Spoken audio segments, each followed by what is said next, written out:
Good morning. আর আমি প্রতিদিনের মতো আজকেও চলে এসেছি। তো আজকে একটা টমেটো দিয়ে চিকেন বানাবো, সেটা তোমাদের সাথে শেয়ার করব। তো দেখো কিভাবে বানাই। এখানে আছে রসুন খেতে নেবে বেশি করে, কাঁচা লঙ্কা আছে, পেঁয়াজ আছে, টমেটো আছে, আর এই যে আছে আদা বাটা।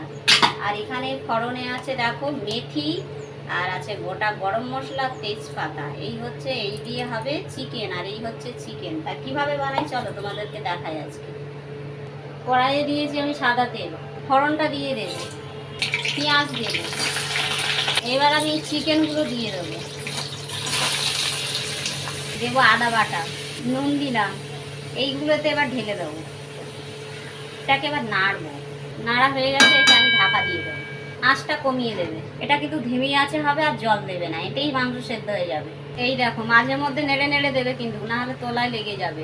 এই দেখো মাংস হয়ে গেছে, এরকম হবে। নামাবার সময় মিষ্টি দেবে, নাহলে টেস্ট আসবে না।